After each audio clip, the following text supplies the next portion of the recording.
Good morning, friends. Today I will talk about the reciprocating compressors. Actually, there are three type of compressors mainly used in the industry. First is the very popular centrifugal compressor, and another is a reciprocating compressor, and third one is the screw compressor. Generally, the selection is done based upon the requirement, whether you have a lot of gas, a lot of air is to be produced, then you have to have a generally centrifugal compressor.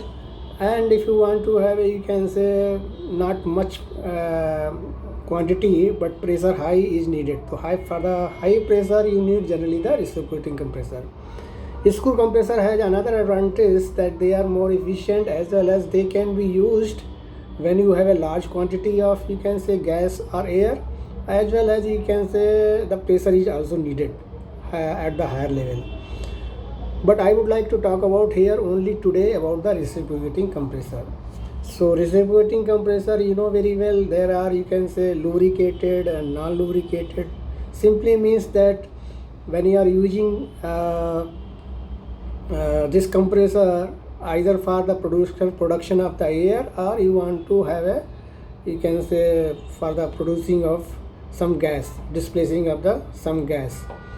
And this reciprocating compressor is so much popular that you will see in, you can say, most of your daily life, like when you are having the gas from any gas station, or you want to have, even you can say, simple in the roadside, you will have the people checking your tire and all that, they are also needing the reciprocating compressors.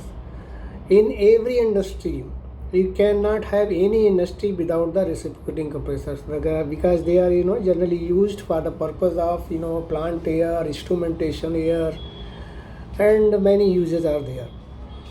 In a similar way, centrifugal compressor is also used for the air compressor and for the gas compressor, but generally it is related to the high capacity, or you can say high volume. So concentrating upon the reciprocating compressor, they are the need of any of every industry, and that's why you need a lot of maintenance also here. Although these reciprocating compressors are very efficient, but the main thing is that they have a lot of components where you can have somewhat problems related to the maintenance. I would like to talk about that there are reciprocating compressors which are generally horizontal or vertical and B type, depending upon the orientation of their crankcase and the pistons, cylinders, you can say. So I would like to talk about that there are few components, very popular components about the reciprocating compressors. These, you can say, mainly the crankcase, cylinder, packings. In the crankcase you will have a crank rod, connecting rod, and you will have in the cylinder you will have the piston and piston rings, liner. To check that you don't have the leakage from the cylinder, you have a packings.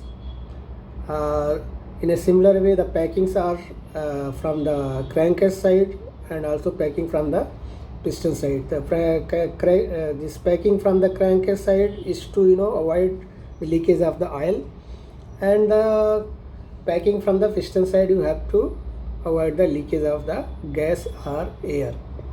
So in the range of, you can say, up to 7 kg, 200 kg, you can say, or in the PSI terms 3000 PSI.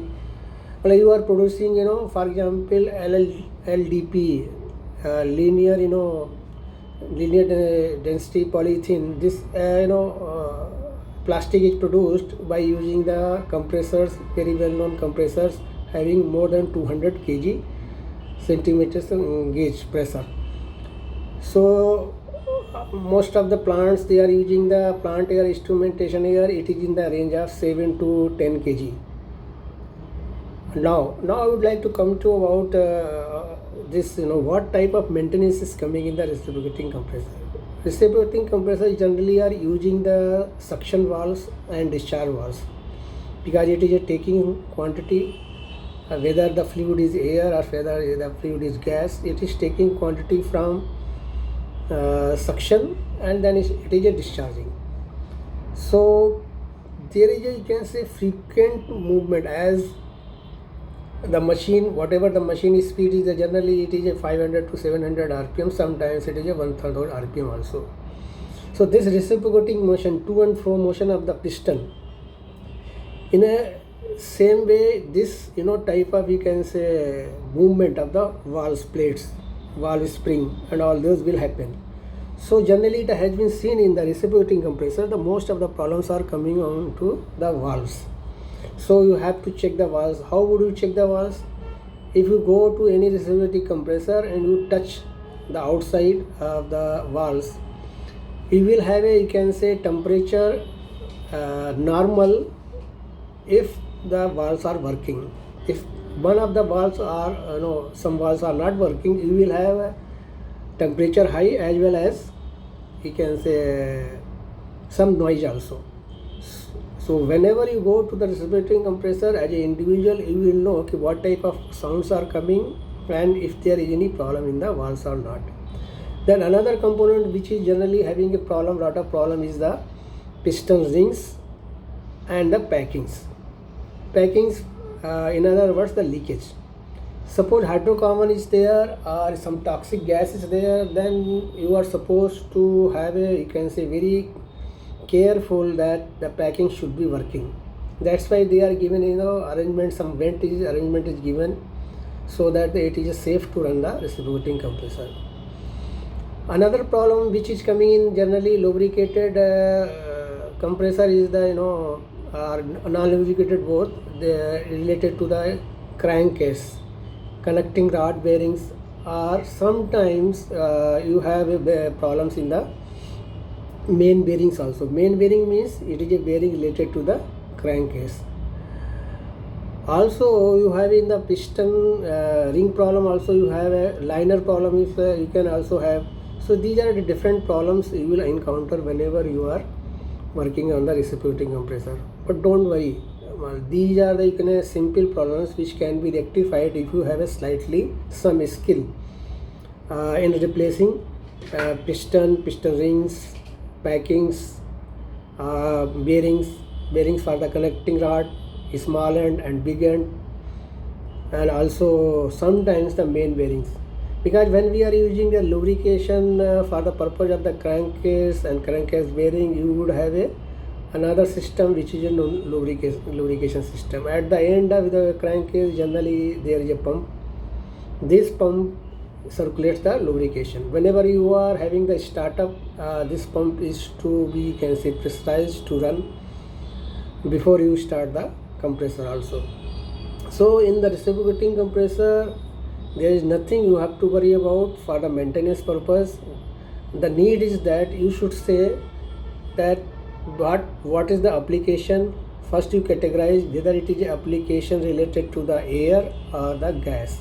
When you are working on the gas, whether it is a hydrogen gas, oxygen gas, or some hydrocarbon is there. So the nature of the gas and the air, this also will determine how much frequent your compressor maintenance will come. Once you are aware of the application, once you are aware of the construction, there are some monitoring tools also that you can monitor the vibration, you can monitor generally temperatures are there, and you can also have the skills of troubleshooting reciprocating compressor problem. What happens whenever there is a problem in the first stage, suction valves or discharge valve, the problem will be reflected in the second stage. And also between the first stage and second stage, you will have a safety valve. So if there is any problem in the first stage or second stage, the safety valve popping will be there. So there are indications how can you troubleshoot the reciprocating compressor. So it is very easy to identify the problem, and you need not to worry about that. A lot of skill is needed even for the troubleshooting. But the thing is that you should at least have a basic idea how the reciprocating compressor is functioning is there, how they are maintained, what are the problems are coming. Once you have an idea of temperature, pressure and vibration, you will have less and less problems.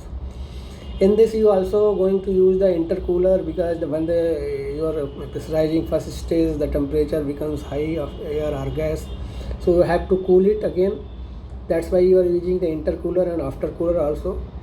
So there are, you can say, set of components, like one side is a lubrication, then you will have an oil cooler, another side is a intercooler, aftercooler. These are the static heat exchanger also. So regular cleaning of all heat exchanger are also needed. So in nutshell, what I would say, that reciprocating compressor has regular maintenance. You should have a regular technicians, and you should have also good engineers for troubleshooting of the compressor. That's all from my side today about the reciprocating compressor. I would like to have your comments. I know very well that some engineers may think it is a very simple thing, but the purpose of this video is only that we want to make the maintenance very simplified. Once we are somebody can say more interested, then we can go to the advanced. Okay, thank you very much. That's all from my side today.